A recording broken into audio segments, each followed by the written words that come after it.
Now, brothers and sisters, there is a big lie, as we said in the previous session, that Esau does not exist. Lie, because prophecy says he has to be around during the time of judgment. And we're going to deal with that in another session.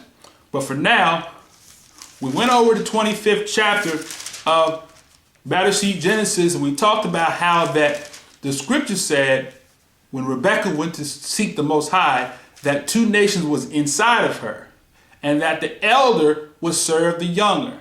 So Esau, whose name was called Edom because he was born, he was red all over, not that he was red in color, but red all over due to birth.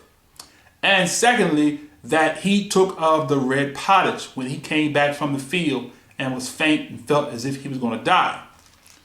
Then the prophecy was spoken that the elder Esau came out first, would serve the younger. So Esau sold his birthright to Yaakov out of trickery, because Yaakov tricked him into selling his birthright. Now, that doesn't matter or make anything different, because if the father blesses the son, that's who's going to have the blessings. But anyway, so let's go to Genesis Battlesheet chapter 27, and we're going to show you the blessing, so you can understand that these false prophets that are out here saying the war has always been between Israel and Ishmael or the Arabs. It's false. The war has not always been between Ishmael and Israel. Israel was blessed, and so was Ishmael. Ishmael was not pronounced a curse over him.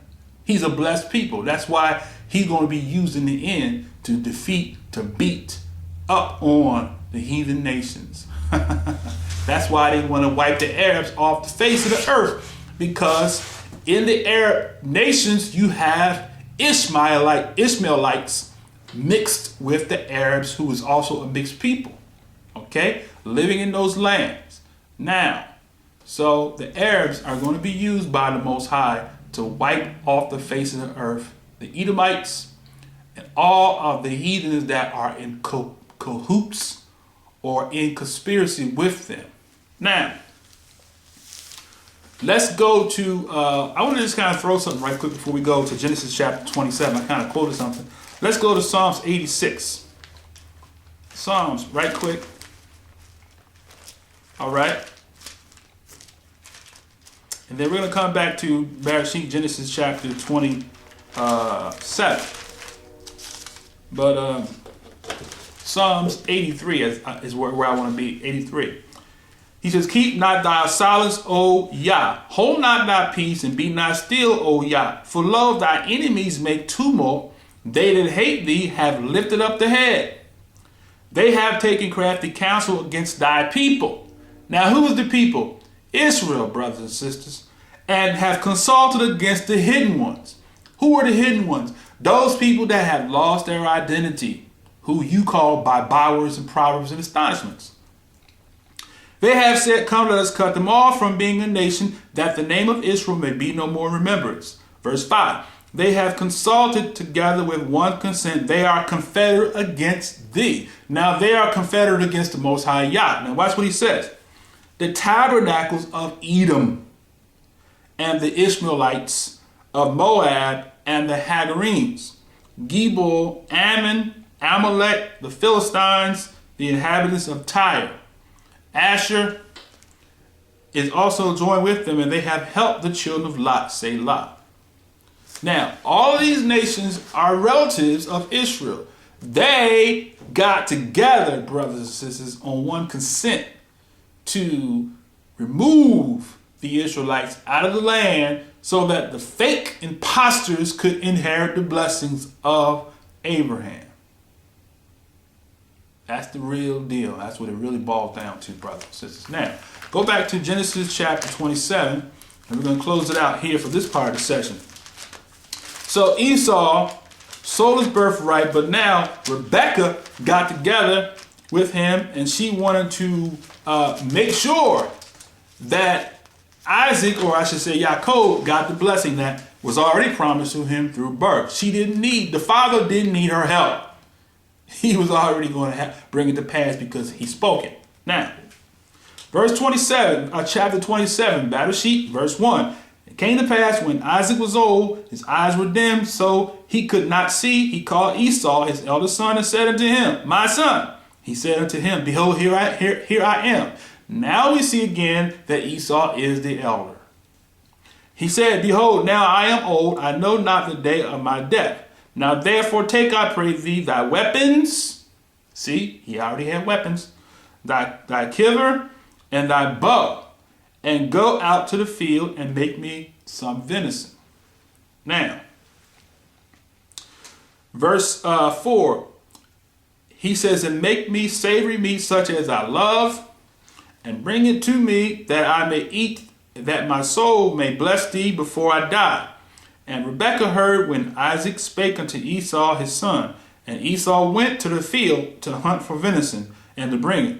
And Rebekah spake unto Jacob her son, saying, Behold, I heard thy father speak unto Esau thy brother, saying, Bring me venison, and make me savory meat, that I may eat and bless thee before Yah, before my death. Now therefore, my son, obey my voice according to that which I have commanded thee. Now she's going to command him to do something wrong. Watch this. Go now to the flock and fetch me from thence 2 kinds of kids of the goats, and I will make them savory meat for thy father, such as he loveth. So now Rebekah got into the mix, and she started cooking. She did the cooking for him because she knew he couldn't cook. Wow, that's deep, isn't it? Verse 10. And thou shalt bring it to thy father, that he may eat, and that he may bless thee before his death. And Jacob said to Rebekah his mother, Behold, Esau my brother is a hairy man, that I am smooth, and I am a smooth man. My father peradventure will feel me, and shall seem to me as a deceiver. And I shall bring a curse upon me, and not a blessing.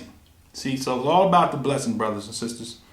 And the mother said unto him, Upon me be thy curse, my son, only obey my voice. And we'll deal with that in another session. And go fetch me them. And he went and fetched and brought them to his mother, and his mother made savory meat such as the father loved. And Rebekah took goodly raiment of her eldest son Esau, which were with her in the house, and put them upon Jacob her younger son. And she put the skins out of the kids of the goats upon his hands and upon the smooth of his neck. Verse 17. And she gave the savory meat and the bread which he had prepared unto the hand of her son Jacob. Now, skip down to verse number 21. Let's just continue to read. Verse 19. And Jacob said to his father, I am Esau, thy firstborn. I have done according as thou badest me. Arise, I pray thee. Sit and eat of my venison, that my soul may bless me. And Isaac said unto his son, How is it that thou hast found it so quickly, my son? He said, Yah, thy Elohim, because Yah, thy Elohim, brought it to me. So now he lied and said that Yah brought it to him, brothers and sisters, when actually his mother brought it to him. And Isaac said unto Jacob, Come here, I pray thee, that I may feel thee, my son, whether thou be my very son Esau or not. And Jacob went near unto Isaac his father, and he felt him, and said, The voice is Jacob's voice, but the hands are the hands of Esau. And he discerned him not, because his hands were hairy as his brother Esau's hands, so he blessed him. All right? And he said, Art thou my very son Esau? He said unto him, I am. And he said, Bring it near to me, and I will eat my venison, that my soul may bless thee. And he brought it near to him, and he did eat, and brought him wine and drink. And his father Isaac said unto him, Come near now, and kiss me, my son.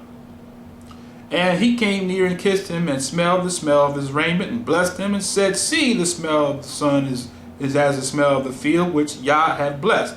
Therefore Yah give thee of the dew of heaven, and the fatness of the earth, and plenty of corn and wine.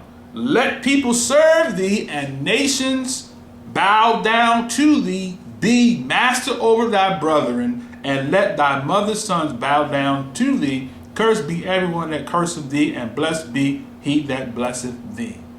That was the blessing, brothers and sisters, of Jacob. That's why Esau was mad, because of that particular